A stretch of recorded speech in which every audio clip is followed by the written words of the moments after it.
In 1990, Nelson Mandela is finally freed from the Victor Verster prison after 27 years. His release is frowned upon by racists who consider him a terrorist, but it inspires black people to fight more for their rights, putting the country on the verge of a civil war. Mandela gives a speech asking everyone to put down their weapons because he thinks the country should work together. 4 years later, black people finally get to vote, and this allows Mandela to become president.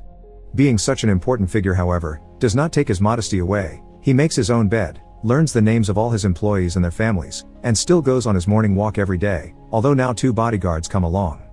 White people are still not happy with these results, and newspapers wonder if he is capable of ruling the country. Amongst the people against Mandela are the parents of Francois, the captain of the national rugby team, who has to deal with his father's rant about his son losing any possibility to have a good future because the blacks are in charge. During his first morning in the office, Mandela notices lots of desks are empty and other employees packing up. The white men are gossiping about getting fired too. He calls for a meeting and tells everyone that they are free to go if that is what they wish, but nobody is getting fired for their language or the color of their skin. This neutrality includes hiring special branch cops for his bodyguard team, which needs more men now that he is president. The black guards do not approve of this idea and remind Mandela that these are the same guys that not long ago tried to kill them, but for Mandela, the message he sends in public is important. If he wants a rainbow nation, he must be an example of reconciliation, as forgiveness removes fear. This idea is still not well received by the black guards, but they shall do as Mandela says, and they will teach the new guards how to take good care of their new president. For example, Mandela always wants them to smile when they push people back. The first really complicated mission for the bodyguards is protecting Mandela during a rugby match, the national team, called the Springboks, versus England. The Springboks is a team made of white players, except for Chester, and most of their followers are against Mandela. In fact, the situation is so tense, that black South Africans cheer for England instead of their own team. Mandela trusts his guards though, and he is not afraid of going out on the field to shake hands with both teams while ignoring the booing he gets from certain people. To defend his point, he approaches the public and thanks the white people that are wearing the new flag for their support. His bodyguards take him away right before he could be hit by a cup thrown by a hater in the crowd. Sadly, the Springboks lose the match, which presents a dark future for the World Cup happening in a year right here in South Africa. Later on TV, sports commentator Johan says the Springboks have brought shame to their nation and that they do not deserve to wear green and gold. He may be just one man, but he is very influential among sports fans. To end the day on a bad note, Mandela gets a message from his daughter saying she is cancelling her visit this weekend without explaining why. The Springboks are being seen in such a bad light, that a poor black boy refuses to accept the donation of a Springboks jersey because he will be beaten up if he wears it. The next day, the black-dominated South African Sports Council has a meeting where they decide the Springboks should lose the color, emblem, and name. Ignoring his secretary's warning of what this could do to his reputation, Mandela decides to interrupt the council's meeting and offers a speech asking for support for the Springboks, which he backs up with his own experience in jail. He studied the white men that locked him up to know how to beat them, but now they are not enemies anymore, they are supposed to be a united nation. If they take the rugby team away from them, the black people would be proving they are the savages they believe them to be.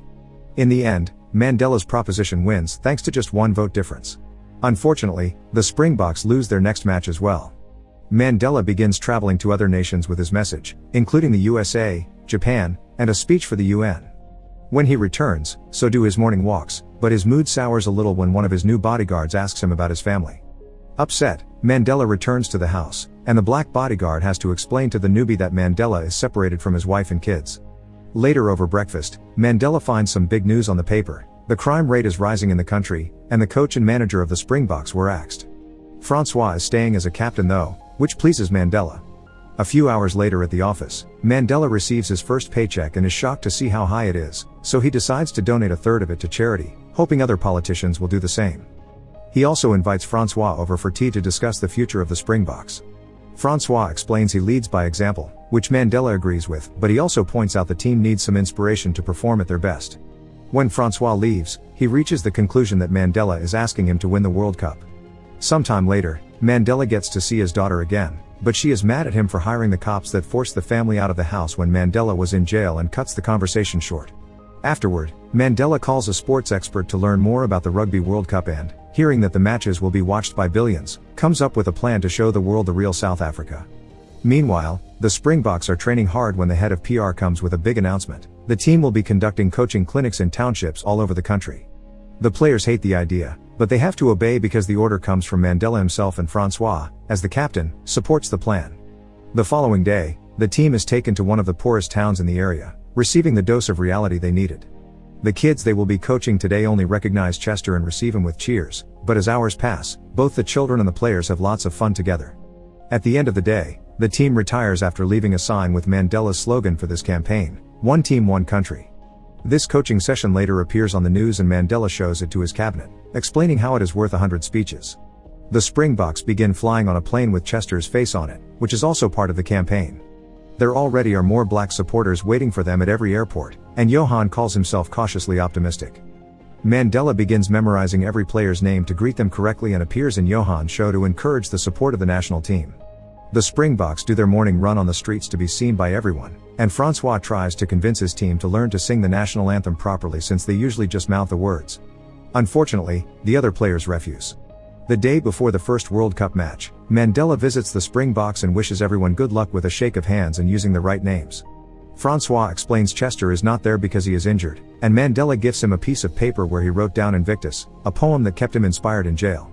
The next day, Mandela attends the match and celebrates as much as the rest of the public when the Springboks beat Australia. Later in the evening, Mandela attends a fancy dinner party while the team celebrates in a bar. However, Francois reminds everyone that they still need to wake up at 6 a.m. The following morning, Francois guides them through a new route to reach the port, where the team takes a boat to visit Robben Island, where Mandela spent his first 18 years of jail. Francois gets to see Mandela's tiny cell and is impressed that the president could spend so many years there yet still be able to forgive those that locked him up.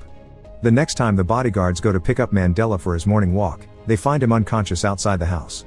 The doctor says stress has finally taken a toll on him, meaning Mandela cannot attend the next match. But Chester does, and the Springboks defeat Samoa. The following match is against France, and the Springboks beat them under heavy rain while Mandela conducts trade negotiations overseas. Now that the team has reached the finals though, Mandela makes sure his schedule is free so he does not miss it. England loses the semi-finals, thus the Springboks' opponent will be the fearsome All Blacks from New Zealand. The victories are having the effect Mandela wanted, and the whole nation is now cheering for the Springboks. The effect can be seen in the little gestures too. Mandela's bodyguards have started to play rugby together, with their frosty distrust left behind, and when Francois gets tickets for his family, he includes one for the black maid.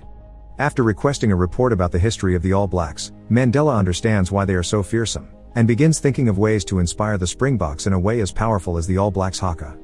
The morning before the final match, the Springboks go for their last run and all the neighbors come out to show their support. The stadium is incredibly crowded with people of every color, including the boy that had turned down the jersey. Johan is there too, talking about the team in a much more positive light now. The bodyguards are extra cautious with their operation because of the big crowd, but they get scared when a plane begins flying dangerously close to the stadium. Fortunately, it is a false alarm. The plane is only flying low to show a good luck message from the president before safely going away. The gesture is a success among the public, who gets ready to receive the Springboks with a standing ovation.